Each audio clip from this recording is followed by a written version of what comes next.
Nakapasok ka. Tama ka, Alexis. Nandito ako. Pumasok ako. Ibig sabihin wala kang sakit. Meron. Meron? Love nut. May love nut ako pagkatapos ng sinabi mo kagabi. Kalimutan mo na yun. Ayoko nga. Gusto mo bang singilin kita dyan? Ano gusto mo? Ibibigay ko kahit na ano. Talaga? Kahit na ano? Wala kang shades. I mean, wala akong shades. Hindi ko matatakpan yung mga mata mo. OA ka. Tama ka. OA ako. Over-addicted sa'yo. Nagsasabi mo dyan? Wala. Sabi ko, sana marami tayong mabenta ngayong araw. Kayo haharap sa mga students, tapos ako nandito lang para bigyan ka ng energy.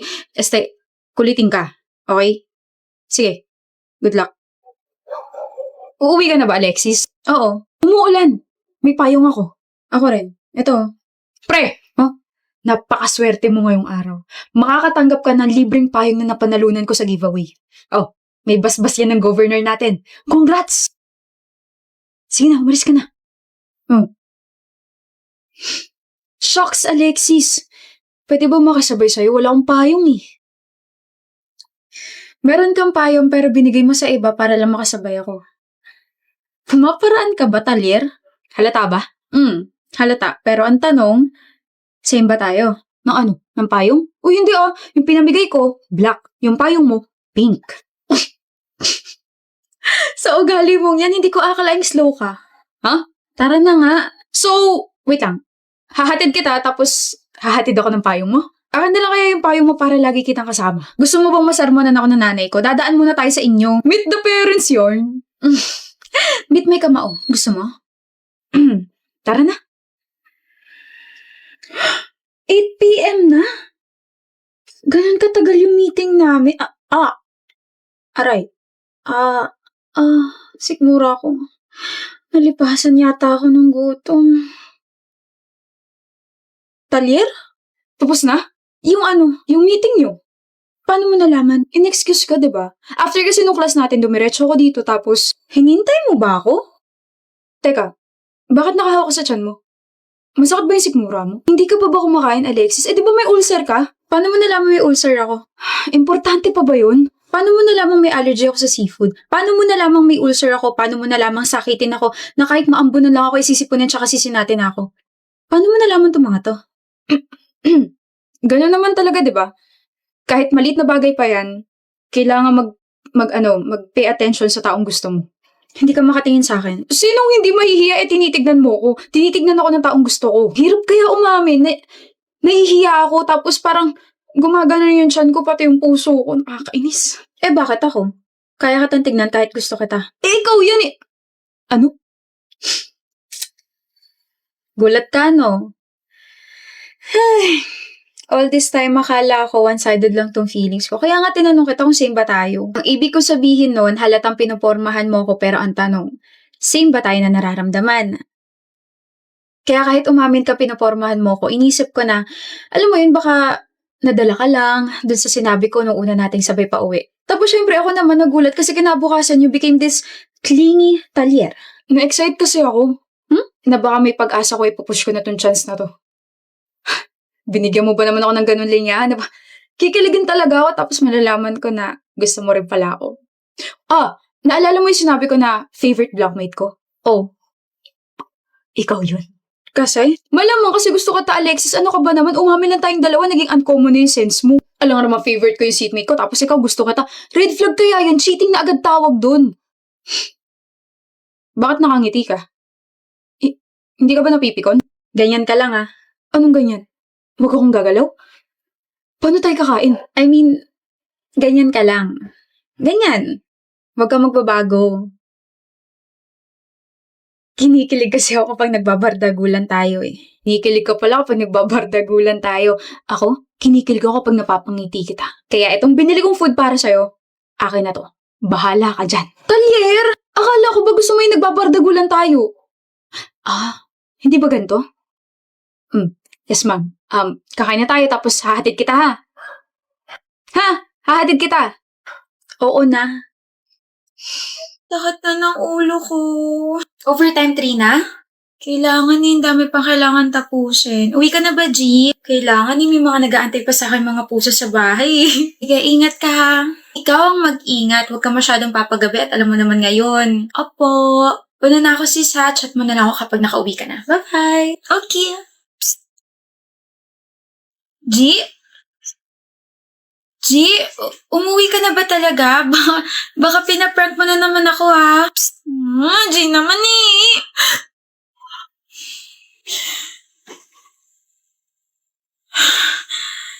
Bangungot. Bangungot. Anong oras na ba? Eh? 9 a.m. na. Ganun ako katagal nakatulog? My gosh, G, dito na ako nakatulog, nakakaloka. Ba't ka umiiyak? Kara, I feel so guilty. Mukha ba ako si Kara? G, wala kang kasalanan. Ako yung huling nakausap ni Trina. Ako yung huling lumabas dyan sa pinto na yan. Eh, hindi ko alam na yun na pala yung huli naming interaction sa isa't isa. G, ano ba? Wala kang kasalanan, okay? She fell asleep, had a cardiac arrest, and died. Don't blame yourself. Patay na ako? Sinasabi mo lang yan kasi hindi ikaw yung nakasama niya kagabi. I was there. What? Nakita kita kagabi. You left and then you came back. Alam mo pagod si Trina, you also know about your hallucinations.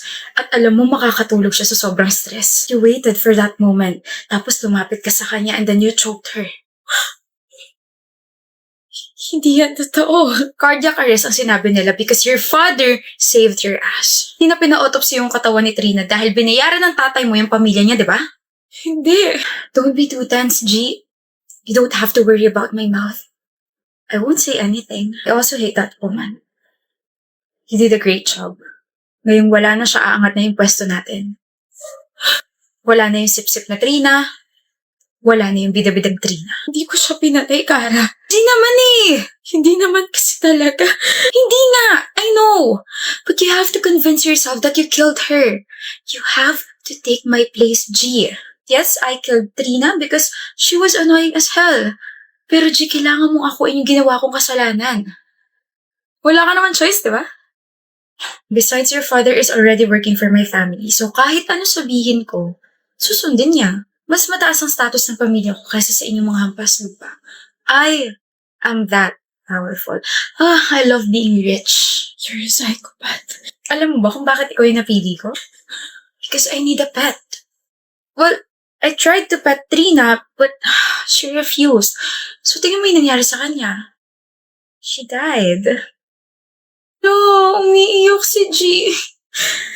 Huwag ka muna umiyak. Hindi ka pa naman makukulong eh. Tsaka nakapag-boring na ulit yung life ko. So ngayon na-excite ako paglaruan yung buhay niyo eh. Be a good girl, G, okay?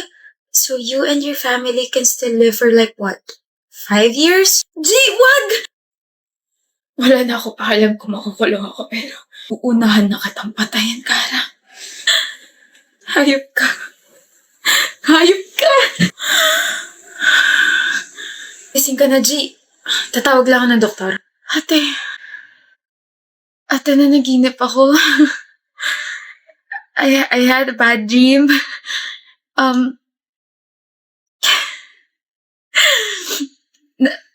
Namatay daw si Trina, pinatay daw siya ni Kara, tapos ako naman, pinatay ko si Kara, tapos may blackmailing daw nagaganap. Can't you believe that? G, panaginip lang yun. Pero totoong wala na yung mga kaibigan mo. Huh? I'm sorry, but you have to know the truth. You've been in this hospital for 2 weeks na. Galing kayong sinehan, nanood kayo ng horror movie, and then after that, pumunta kayo sa isang bar. Tapos uminom kayo. Ikaw yung nag-drive na sasakyan but you were too drunk kaya sumalpok yung sasakyan yung sa poste. And ikaw lang yung may airbag, G. Ikaw lang yung nabuhay. Yung panaginip. Tama na yung panaginip na yan, G. You have to face the reality. And you have to face your consequences because their families, kinasusuklaman ka nila.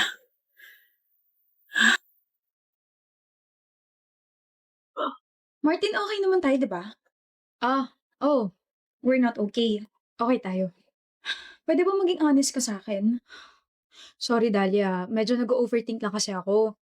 I know, it's it's wrong to, meddle with your private life, to ask, pero magkakabalikan na ba kayo ng ex-fiancé mo? Huh? I'm not backing out. Kung gusto niya makapagbalikan sa'yo, mag-effort siya, but I'm not backing out. Sobrang kaya ka na miss, kaya hindi ako magbaback out. Ano bang pinagsasabi mo dyan? Sinasabi ko lang na I'm not backing out. Lalaban ako ng patas. Wait! Don't tell me nasa isip mo pa rin yung call ko with my ex-fiancé last week. Hindi naman. Are you jealous? Uy, hindi ah. Wala kayong karapatan. Ano lang, nag-overthink lang ako. Martin, hindi kami magkakabalikan. Talaga? Talaga? First, may girlfriend na siya. Second, hindi ko na siya mahal. Third, I already moved on. And fourth, matagal na kaming tapos. Wala na, finish na, period. He called just to inform me about a few things I left sa rest house nila. Ang bilis lang na pag-uusap namin. Sabi ko, tapon niyo na yung mga yan. Tapos wala na, tapos na. End call na. Akala ko kasi hahabulin ka niya tapos... yan ang hindi nagbago sa'yo, Martin. Nagpapanik tsaka nag-overthink ka pa rin na sobra. May isa pang hindi nagbabago sa akin. Ano? Pagmamahal ko sa'yo. Alam mo, lalo kang kumukorny. Namumula tenga mo. Malamig kasi. Kaya pala pinagpapawisan ka. Masakit lang yung chan ko. O CR ka na. Martin! Pikon ka pa rin. At mapang-asar ka pa rin. Mag-aso kaya tayo? Tayo? Doon din naman yung punta nun eh. As in, tayo? I mean, di ba dati gusto mo ng aso? Total, lagi naman na tayo magkasama. Eh di... Uy, okay ako dyan. We'll be parents without label. Without label? May label kaya tayo. Friends, super friends, best of friends, more than friends. Nililigawan, nanliligaw. Oh, may label! Anyway, okay lang ba sa'yo na magkaroon tayo ng aso? Super okay. Baby, punta ka sa mami mo. Masasabi ko na yun. Wag na pala. Baby, pakisabi sa mami mo, I woof her. Tapos sasabihin ng aso, woof, woof. Stop it. Baka gusto mo rin ng pusa. Meowal kita. Wala akong naririnig. You're too quiet, Dahlia. Hindi ako sanay. Tahimik naman talaga ako, ano ka ba? Okay ka lang ba? Iniisip ko lang yung feelings ko lately. Kamusta naman? Okay naman. Tumitib pa rin yung puso ko, nakakaramdam pa rin. Oh, okay pa naman. I've been wanting to ask you, Dahlia. Martin, na-realize mo na ba kung gaano tayo nag-grow, Martin? Wait lang. Wait lang. Ano yun? Iba tayo dati. Iba tayo ngayon. Iba na tayo ngayon? Oh, iba tayo dati. Iba tayo ngayon. Pero, hindi ibig sabihin nun na I can't love you again. Masaya naman na ako dati pa, pero ang kaibahan nga lang ngayon, mas masaya na ako kasi pinaparamdam mo sa akin na I am capable of being loved again. Ang kaibahan nga lang ngayon, kasama na ulit kita. Honestly, natakot ako nung sinabi mong gusto mo ulit subukan kasi what if sayang sa oras? What if hindi mag-work? Eh di parehas lang ulit tayo masasaktan. Eh di back to zero na ulit. Ang daming what ifs, but at the back of my head, I also want to try. I also want to be with you kasi the more na nakakasama kita, the more na namimiss kita. Martin, in the span of 7 months, you made me fall in love all over again. Kasabay ng pag-grow natin, nag-grow na rin yung nararamdaman ko para sa'yo. I am very confident na our love is now mature and understanding. Alam mo naman na not everyone deserves a second chance, diba? Pero Martin, we deserve this and we will enjoy this relationship. We'll keep growing and growing and growing and stop overthinking those what ifs. I love you, Martin. I love you. And I always will, Dahlia. Thank you for giving us a chance again. Now let's go and adopt our first dog.